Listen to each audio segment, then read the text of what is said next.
Olá, o programa Ideias em Debate, Negócios, Mercado e Inovação está começando. Vida de empreendedor não é fácil e, embora os incentivos e serviços de apoio a quem está iniciando estejam cada vez mais acessíveis e disponíveis para quem pretende abrir o seu próprio negócio, ninguém está livre dos desafios que batem à porta. Entre estes, a gestão de pessoas, a gestão financeira, a burocracia, inovação e marketing e vendas estão entre os mais comuns. Diante de tantos desafios, muitos abandonam o sonho de serem seus próprios chefes, mas não tem de ser assim. O melhor antídoto para a falta de experiência no mundo dos negócios é anotar os conselhos de quem já errou, outros empreendedores. Para debater esse tema e muito mais, no programa Ideias em Debate de hoje, convidamos o empresário e consultor empresarial Wilson Carvalho e o advogado e também empresário Hassan Said. O programa Ideias em Debate está no ar.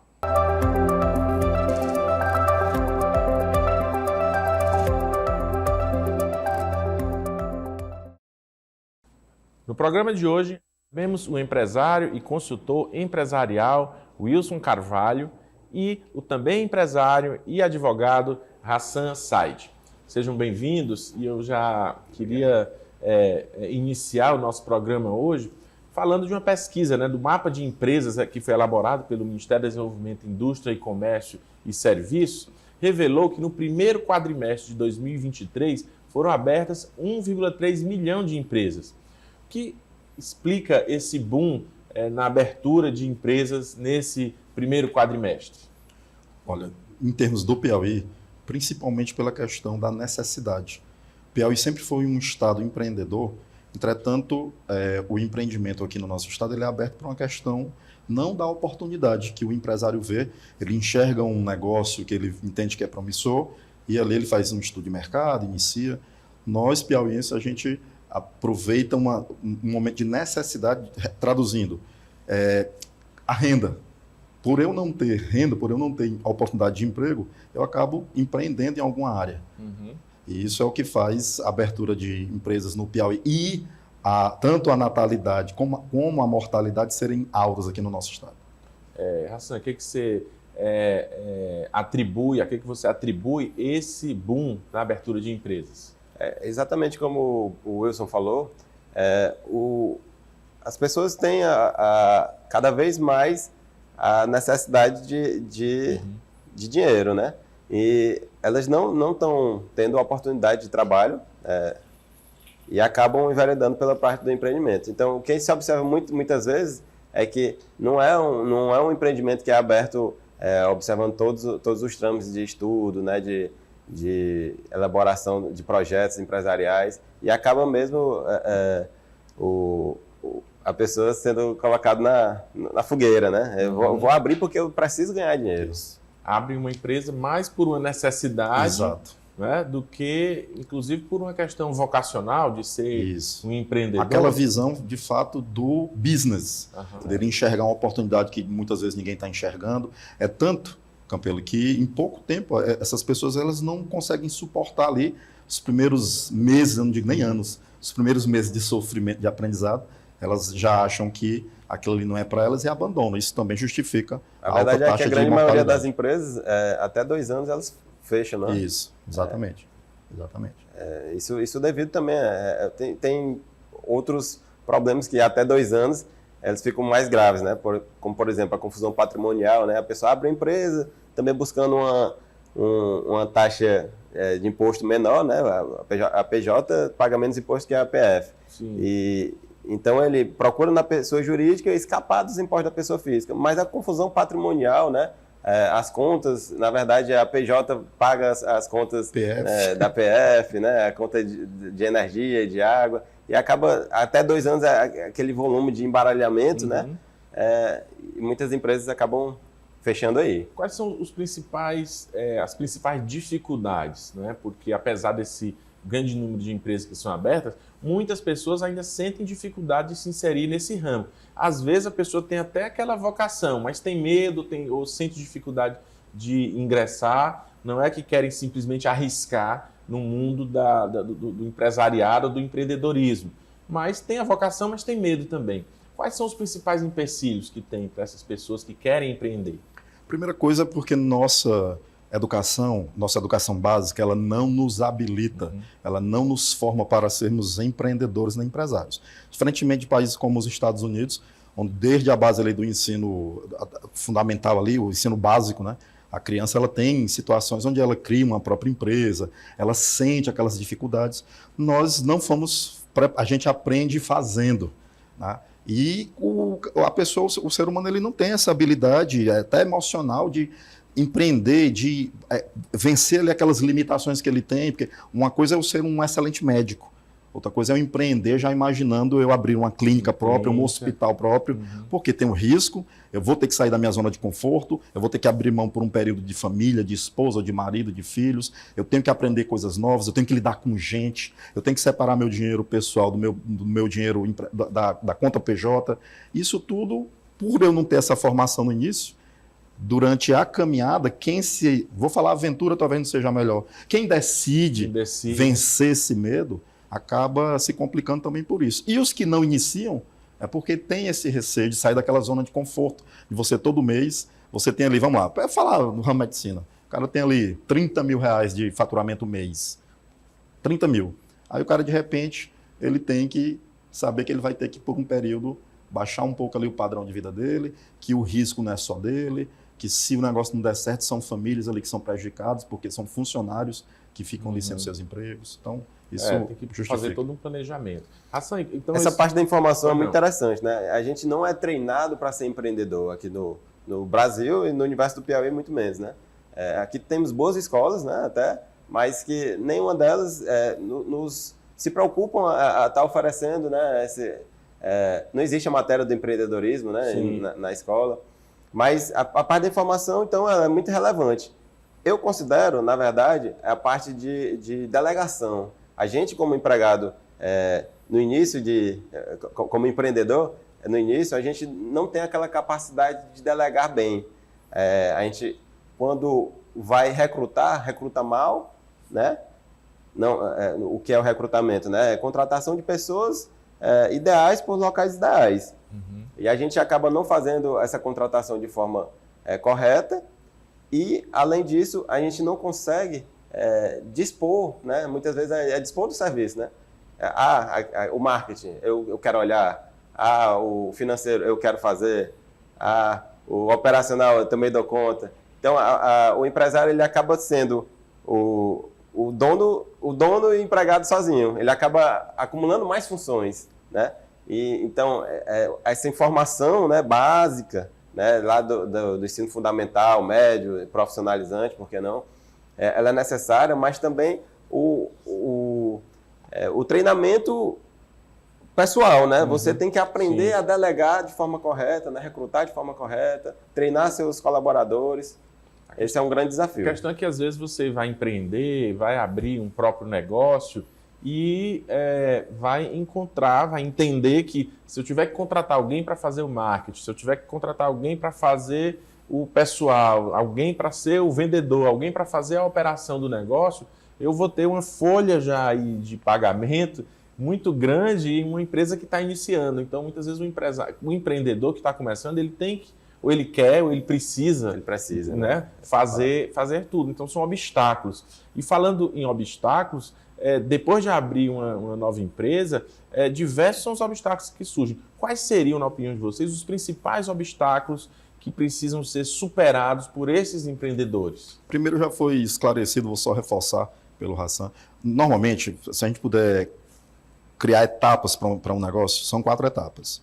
Os 2 primeiros anos a gente chama de sobrevivência e confirmação. As problemáticas nesse momento é realmente eu me virar nos 30 para poder fazer a compra do produto, vender, fazer a precificação correta, vender, entregar, receber por esse produto ou por esse serviço. Isso deve durar 2 anos no máximo. É o momento em que eu sou o empresário. Eu não tenho folha de pagamento, eu divido tarefa ali com um sócio, com um primo, com a esposa, com o marido, com o irmão, com o pai, com a mãe. Depois de 2 anos, chega a fase de contratação. Essa é a primeira dificuldade. É eu realmente aprender a delegar. E nesse período de 2 anos, o empresário, por isso que eu digo, como ele não teve esse preparo, ele praticamente não fez reserva financeira. nos 2 primeiros anos de CNPJ, já visando a fase 12, que é a fase de contratação. O que é que acontece? A empresa começa a aumentar a demanda, ele não tem profissionais para atender aquela demanda, desde o vendedor, o atendente, o cara do marketing, um coordenador financeiro, e aí ele começa a querer aprender sobre isso. Eu vou te contar como é que é meio aqui, que é a contratação. Campelo, estou precisando aqui de um vendedor, me indica um. Então, a maior dificuldade, sem dúvidas, é que amarra mais o empreendedor no negócio, que aqui a gente tem uma cultura de que o empresário tem que ser o primeiro a entrar e o último a sair, sem rascada. Nos Estados Unidos, qualquer pessoa que já viajou, conhece a cultura empresarial norte-americana, não fazendo alusão aos Estados Unidos, não. Olhando o que tem de bom. O empresário ele abre um business apenas para esse business gerar dinheiro para ele. Ele sabe muito bem estruturar ali aquele tabuleiro de xadrez, colocar as pessoas certas e deixar o negócio funcionar de forma autogerenciável. Então, sem sombra de dúvida, o maior desafio é você fazer a contratação de equipe da forma correta e você aprender a delegar, soltar aquelas tarefinhas que você fica ali apaixonado em executar. Por isso que às vezes que diz que quem trabalha demais, né, não tem tempo de ganhar dinheiro. Perfeito. Talvez seja isso. Hassan, quais são esses obstáculos? As empresas o que são? Pessoas e processos. O Wilson falou aí na parte de recrutamento, né, que a gente vai escolher as melhores pessoas para a minha empresa, avaliando os locais em que elas vão trabalhar. Mas os locais em que ela vai trabalhar, em que elas vão trabalhar, necessariamente eu preciso validar processos. E acontece que muitas vezes a pessoa é até boa, está no local adequado, mas não tem um processo, validado. Né? Validado. E quem é que vai validar esse processo? É o empreendedor, né? O empresário que vai lá, ele já passou pelos 2 anos iniciais em que ele foi o empresário, né? Ele fez tudo, então ele sabe como fazer.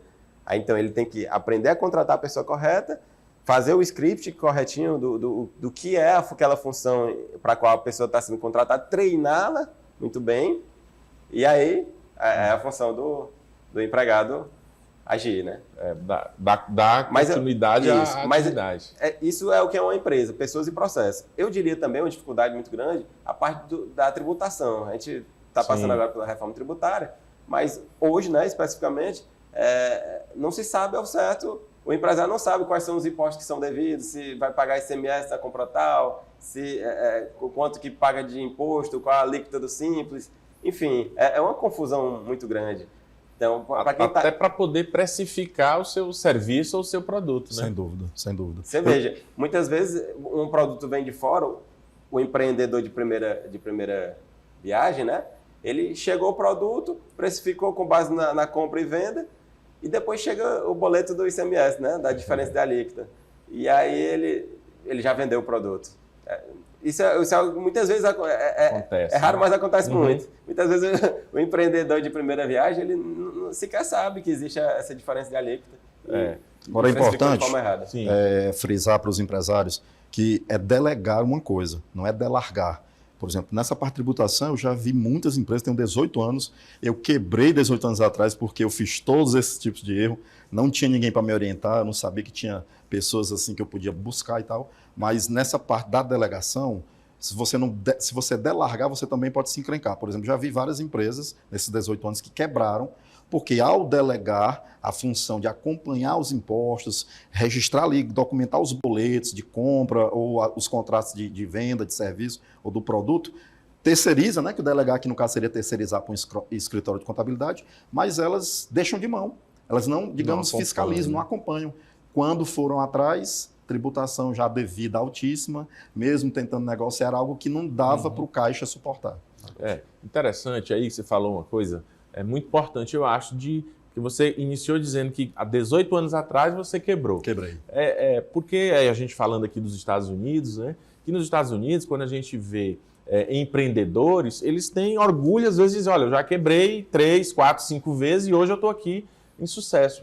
E a gente tem uma cultura que a gente tem vergonha de dizer que quebrou, porque a própria sociedade ou o mercado lhe marca, né? Não, aquele ali quebrou a empresa, não vê que é um empreendedor que está lutando, que está tentando e que uma hora vai acertar em uma atividade, né? Isso é uma questão cultural. Quando eu quebrei, assim que eu me reconstruí, assim, a psicologia, que a gente realmente fica abalado, a primeira empresa que eu abri após quebrar essa anterior, que era no ramo educacional, foi, pois eu vou orientar empresários a... Eu não sabia o que eles deviam fazer, mas eu sabia o que eles não deviam fazer. Então eu passei um período em São Paulo e sempre que aparecia empreendedor dizendo, olha, eu quero abrir negócio no ramo de pizzaria, sorveteria, eu chegava ali dando uma mentoria, na época não era consultoria, não tinha bagagem. Eu disse, vamos conversar aqui durante 2 horas, 3, 5 horas. Eu dizia tudo, não faça isso, não faça... Então as minhas primeiras consultorias era dizer para o empresário o que ele não deveria fazer. Aí com o tempo, a gente vai validando soluções. Hoje eu tenho 4 empresas, estou abrindo mais 2 agora essa semana. E eu tenho elas, primeiro, para diversificar e, segundo, para ser meu laboratório, onde eu cometo meus erros. Quando eu valido, Hassan, por exemplo, foi aluno meu, tempos atrás, e é um cliente meu em 2 empresas. Eu prestei consultoria para ele tempos atrás. Hoje é um empresário de sucesso. O homem aí abre a média dele é uma empresa por ano, ele está abrindo uma empresa por ano. Então a gente valida nessas empresas e entrega para as demais. Mas eu nunca tive vergonha, onde eu vou, eu sempre digo, olha, eu estou aqui, acho que o maior expertise que eu tenho foram os erros que eu cometi que me levaram até a falência. É que os erros ensinam muito mais do que os acertos, né? Com certeza. E aprender com os erros de outras pessoas é muito menos doloroso, né? E é mais barato. É muito mais barato, né? Então, essa parte de aprender com os erros de outros empreendedores ou aprender com os erros que já foram tabulados, né? Soluções validadas, né? Compartilhamento de boas práticas, isso. Né? Isso onde é que a gente acha isso, né? Com consultores, né? O Sistema S também está aí para ajudar, né? Sim. É muito bom contar com a ajuda do Sebrae, né? Do Senac, e nesse processo, principalmente nos primeiros anos da vida de empreendedor. E você vê, eu nas minhas empresas mais antigas, ainda hoje eu conto com a ajuda do Sebrae, que ele está lá sempre presente. É uma dica que eu dou a quem quer empreender. Sempre procure, né, o Sistema S, ele está sempre à disposição.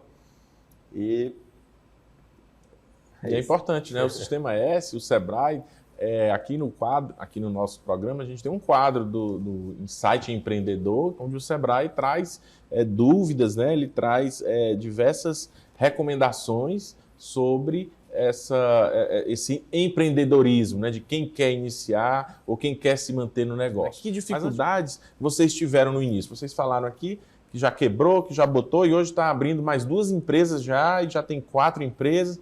O Hassan também já está nesse trabalho. Então, quais são essas principais dificuldades que vocês encontraram nessa jornada até chegar hoje a serem 2 empreendedores de sucesso? Veja só, eu comecei a empreender, a gente conversou aqui mais cedo que por necessidade a maioria dos empreendedores começam a empreender.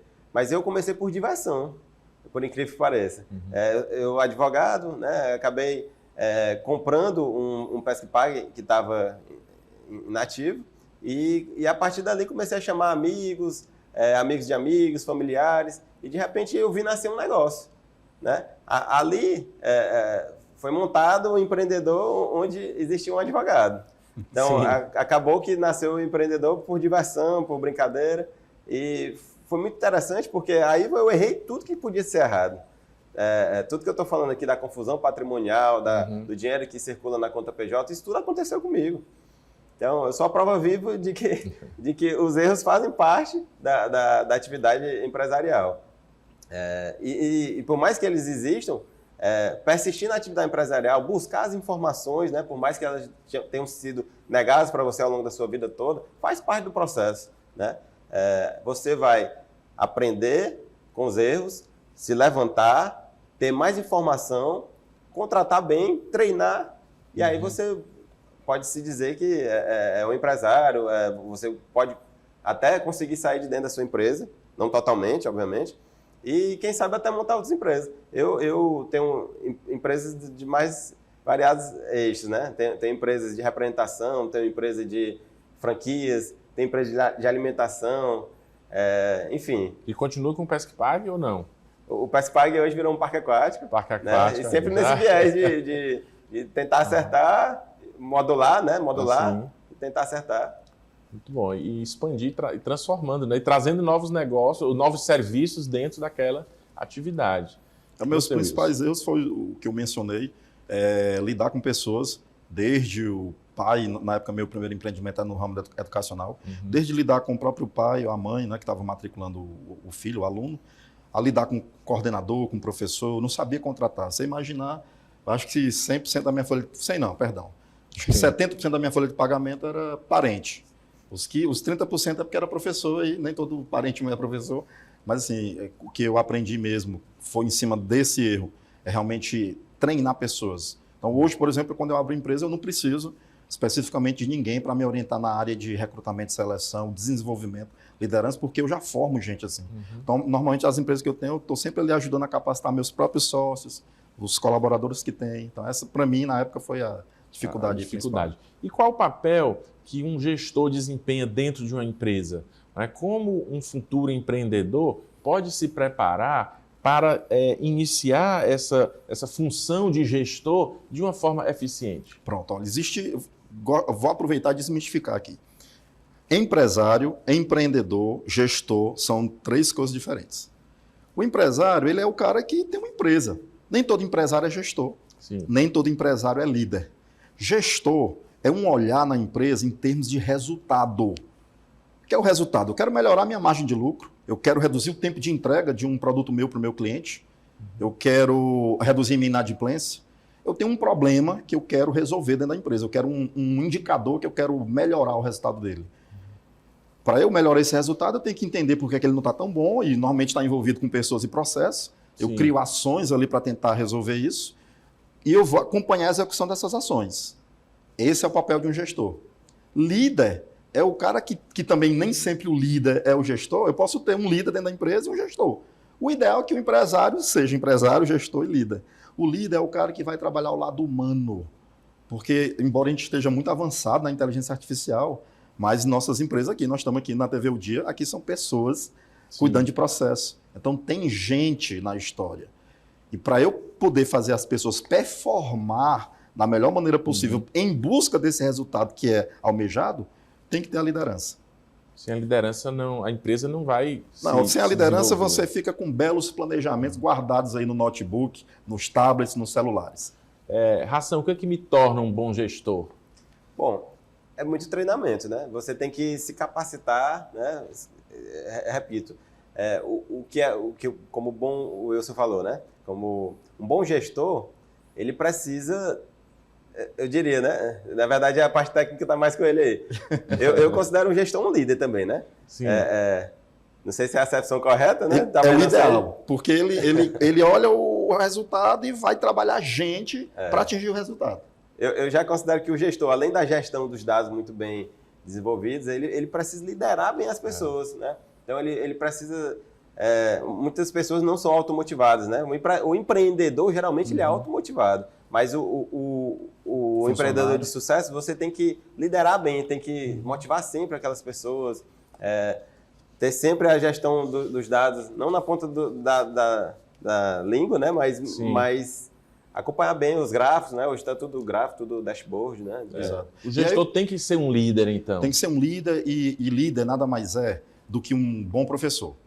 Se você tiver líder, se ele não estiver formando pessoas, vocês me perdoem, o nome desse profissional é outra coisa. Liderança tem que ter essa parte pedagógica. Eu tenho que ser bom em chegar perto do Campelo, o Campelo tem uma certa desenvoltura, meses depois as pessoas vão dizer assim, rapaz, o que é que houve com o Campelo? Estou percebendo que ele está melhorando. Esse é o papel de um líder. A pessoa que está com outras, comandando outras, e não faz essas pessoas crescerem se não há evolução no processo, não há liderança. Tem uma coisa errada. É outro nome aí. Para um gestor, qual a melhor forma de se comunicar com os seus funcionários? Como incentivá-los? Já que a gente está falando aqui que o gestor lida com pessoas, né, e tem que ser um líder também. Claro.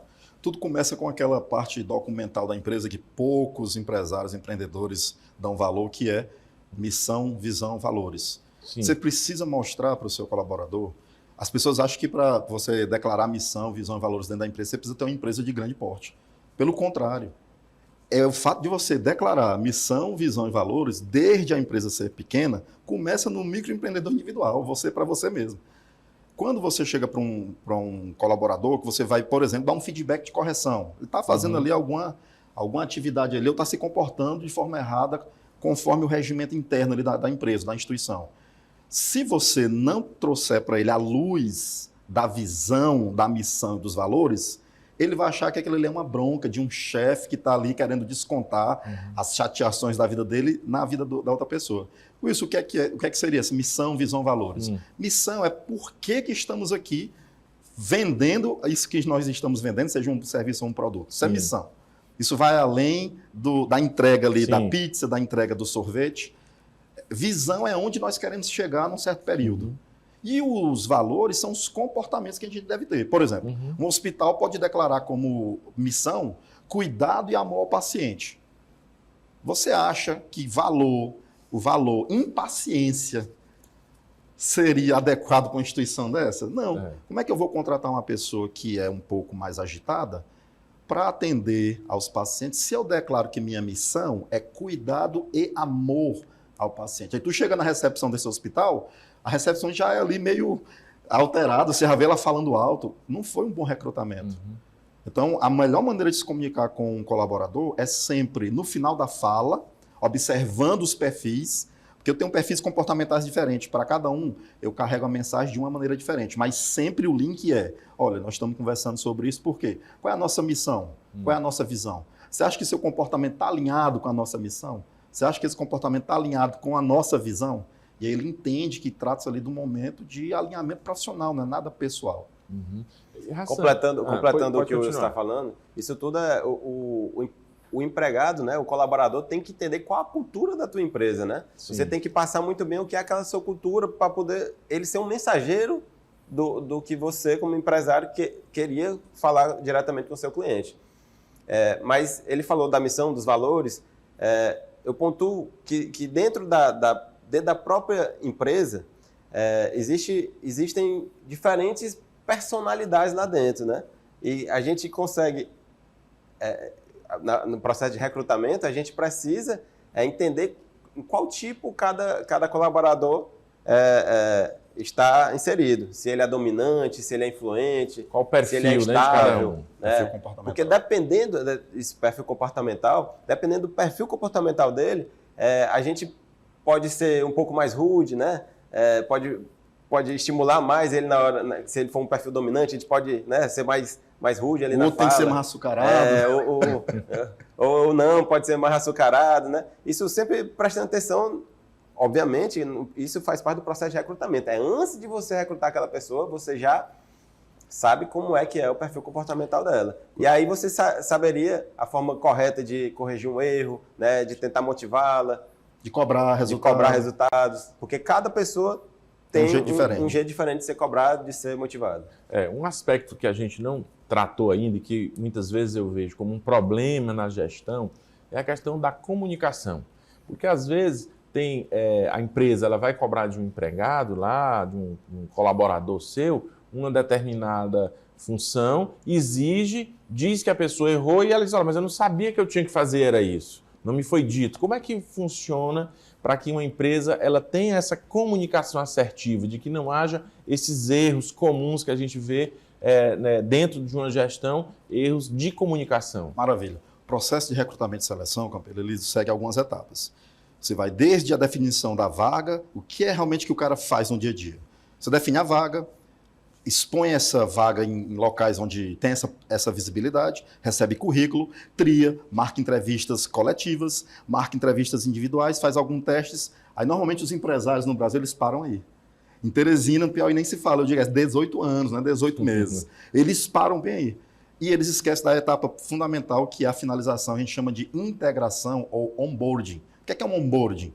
É eu chegar aqui no Sistema Dia hoje, meu primeiro dia de trabalho, quem é meu líder imediato? É o Campelo. Então, o Campelo me recepciona, o Campelo me mostra todo o Sistema Dia, os departamentos, qual é a função de cada um. Fala, olha, o Wilson está chegando aqui, está no período aí de estágio e tal. E aí, depois, o Campelo me leva até a sala dele, porque ele é meu líder imediato, ele vai começar a me colocar mais sobre o Sistema Dia em termos de regimento interno. Wilson, olha, aqui está aqui o documento. Normalmente, as empresas não têm o manual do colaborador, onde tem lá toda a normatização, quais são os meus deveres, quais são as minhas obrigações. E, finalmente, você me dizer, Wilson, você está chegando aqui porque a pessoa que você substituiu, eu não vou citar o nome para não ser antiético, faltou nela A, B, C, D e E. Ela tinha o F, G, H, I, J, mas faltou A, B, C, D, E. Eu espero que você me entregue esse A, B, C, D, E junto com o resto que a outra estava entregando. Aí, já no primeiro dia, eu já fico sabendo o que é que meu líder imediato espera de mim. O que ele vai exigir de mim. Isso não vai ser surpresa num momento como esse. Normalmente eu vejo muitos colaboradores saindo das empresas e colocando as empresas mesmo na justiça. Já vi vários casos. Uma conversa simples dessa, uma transparência simples dessa, no início, no primeiro dia de emprego, teria resolvido O problema. Hassan, na prática, como é que você trata dessa questão da comunicação? Já ocorreu, deve ter ocorrido, não sei, algum problema de comunicação dentro da empresa? Tem, não existe empresa perfeita, né? Sim. Todas as empresas, as empresas são mecanismos vivos, né? Os clientes são pessoas, os funcionários são pessoas, então onde há pessoas, há problemas, tanto de ordem pessoal como de ordem de erros, né? Então, existe um processo bem desenhado, ele vai ser menos factível ao erro. Ainda assim, poderá haver erros. Então, a comunicação dentro da empresa, ela tem que ser de uma forma a deixar o empregado, o funcionário, o colaborador, o menos exposto possível, né? A gente falou aqui de diferença entre gestor e diferença entre empresário. E aí, assim, porque muita gente quer empreender, mas não sabe ser gestor. É possível empreender sem ser esse gestor? Como é que se realiza isso? É alguém que tem algum recurso? Olha, mas eu quero utilizar esse meu recurso. Tá. Para ser gestor, você precisa, primeiro, você gostar de análise. Gestão sem números não é gestão. Eu preciso avaliar números e eu preciso tomar decisões baseadas nessa análise. Então, se eu não tenho propensão a gostar, já desde o ensino fundamental, ensino médio, eu era um aluno que não gostava muito das aulas de matemática, interpretação de gráfico, tabela, funções matemáticas, então já vou ter dificuldade como gestor. Entretanto, como os meus 2 primeiros anos é de sobrevivência e confirmação, estou falando do empreendedor comum, eu não estou falando do cara que já vem de uma família empresarial, então ele já chega com toda uma estrutura diferente e tal. Falando do cara que está se fazendo ali do zero. Os 2 primeiros anos, ele não precisa ser gestor. É um momento, né? Aproveitando, na nossa bandeira tem progresso e ordem. Ordem e progresso. Ordem e progresso. No nosso primeiro momento, é progresso e ordem. Os 2 primeiros anos da vida do empresário, é ele pau a vender, comprar, vender, receber e vai fazendo mesmo as coisas ali nas coxas. Isso é esperado. E aí, o erro deles é que eles não querem juntar dinheiro. Como eu disse, o cara está abrindo um negócio para ele ser o funcionário. Como ele não achou emprego em lugar nenhum, ele eu vou abrir um negócio aqui para ser o meu próprio funcionário. Ele não junta dinheiro. Na fase que ele vai para a contratação, na hora que ele vai para crescimento, nem ele quer pegar capital com o banco, que ele tem uma crença errada que isso aí, meu amigo, a alavanca é com o dinheiro dos outros. Eu lhe aconselho. Use o dinheiro dos outros. Se você usar com sabedoria, é a melhor coisa do mundo, é alavancar com dinheiro alheio. Nem ele quer pegar um capital de terceiros, de banco, nem ele tem o dinheiro, porque ele não quis, nos 2 anos iniciais, juntar dinheiro.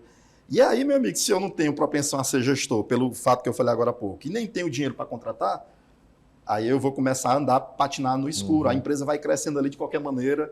E aí eu deixo claro aqui, que na hora do crescimento, na hora que a empresa está indo de pequena para média ou de média para grande, é o momento que elas fecham as portas.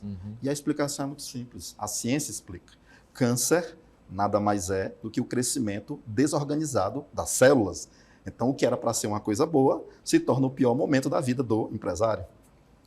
Eu citaria, assim, você quis saber a pessoa que tem recursos, né, para começar a empreender, ela não é gestora e quer colocar o dinheiro para investir, né? O dinheiro na empresa ao invés de ficar com o seu capital parado, né? É muito melhor do que investir no mercado financeiro. As empresas elas conseguem entregar muito maior resultado, desde que bem geridas, né? Então, se você não é um gestor, mas se você é empreendedor, quer dispor do seu dinheiro para empregar pessoas, para vender produtos, então você pode procurar as franquias, né? As franquias têm modelo de negócio já validado, né? Já validado, já testado, né? Outras pessoas, né, com expertise já montaram um modelo de negócio, já reproduziram bem.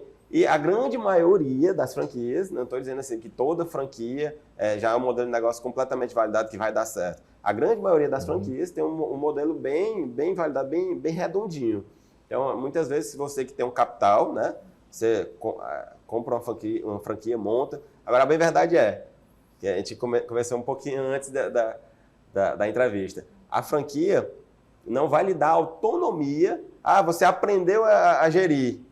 Agora Faça tudo que você quer. Agora eu quero fazer na minha franquia tudo que eu quero. Não. Não vai fazer. Aí você vai ter que abrir outro negócio para você, porque dentro da franquia você é um funcionário qualificado, né? Então, se você tem recurso, quer empreender, a franquia é um bom caminho. Começo, né? Um bom caminho. Certo. Mas se você quer ser gestor, dentro da franquia existe essa limitação. Você não tem tanta mobilidade, né, de fazer o que você quer fazer, o que você acha. Que não deixa de ser bom, né, ter esse engessamento, porque já vai seguindo uma receita de bolo já pronta, né? Claro. E depois de todos esses anos de experiência de vocês, o que vocês aprenderam de mais importante, que pode ser uma dica para quem quer se tornar, né, um gestor? Para mim, na parte de gestão propriamente dito, como eu falei, você conhecer o mercado onde você está inserido, tanto localmente, como nacionalmente, como internacionalmente, você conhecer bem os números do teu negócio e você saber escolher as pessoas certas, colocá-las nos lugares certos, criar essas ações, acompanhar essa execução e fazer as pessoas se desenvolverem para poder performar o melhor possível que elas podem, na condição que elas têm naquele momento e nas condições que eu dou para ela, porque muitas vezes também ela não performa bem pela condição que eu não posso predispor, né, para ela, e fazer isso tudo acontecer. Para mim, assim, dessa parte de gestão propriamente dito. Parte empresarial é você realmente ter um preparo psicológico. Eu não sei se as pessoas ficam confiando muito nessas propagandas aí de TV que pinta tudo muito colorido, é tudo muito bonito. Rapaz, empreender não tem nada de luxuoso, não. É complicado, você tem que vencer suas limitações, você tem que saber aguentar desaforos, você tem que aguentar pressão, muitas vezes, principalmente homens, que normalmente no lar, né, aquela cultura de que não, eu sou o teto, eu que protejo a família. Muitas vezes ele chega ali arrebentado, mas não quer compartilhar ali com a esposa, com os filhos, porque ele já é o sustentáculo. E eu não estou aqui com nenhuma fala machista, tá bom? Fala da cultura mesmo que hoje existe. E para mim, o que eu senti falta, que foi que mais aconteceu comigo 18 anos atrás, eu quase piro. Dei depressão, síndrome do pânico, pensei em suicídio várias vezes, mas graças a Deus não concretizei. Então hoje, na parte empresarial, seria, você vai entrar, vai empreender, se prepare, porque vão vir erros, é igual o jogo. Quanto mais perto do final, porque você está chegando no final do jogo, mais inimigo aparece, mais monstro aparece. E mais forte. E você tem que encher o life de novo, o life vai secando, você tem que encher de novo para seguir para a fase seguinte, seria isso aí. Bem, Hassan. A parte do conhecimento, eu quero frisar bem essa parte do conhecimento, né? Para que você, não só no conhecimento de que o imposto, né, a parte tributária, a parte jurídica, a parte de marketing, tudo isso aí você tem que saber minimamente, mas também o conhecimento do que você quer vender, não necessariamente que você tenha que ter afinidade de gostar do produto ou do serviço que você vai vender. Você não precisa ser consumidor do seu produto, você precisa entender dele, você precisa entender quem consome o seu produto, né, entender o mercado, os concorrentes, estudar, isso tudo faz parte do conhecimento. O nosso programa Ideias em Debate está chegando ao seu fim, mas antes de pedir aqui aos nossos entrevistados para fazerem as suas considerações finais, você confere agora uma agenda com os principais eventos do segmento empresarial no Piauí. A Associação dos Jovens Empresários do Piauí promove no dia 10 de agosto um almoço de negócios que contará com a palestra de Rafael Silva, especialista em delivery e fundador do Lucrando com Delivery. O objetivo desse encontro é debater especialmente o crescimento desse segmento no nosso estado. No dia 12 de agosto, o Sebrae oferta através do Sebrae Lab 2 oficinas para quem quer aprender mais sobre desenvolvimento de jogos. As oficinas de design de áudio e narrativa serão ministradas pelo Piauí Indie, grupo de desenvolvedores de jogos do Piauí. Elas acontecerão das 14 às 18 horas.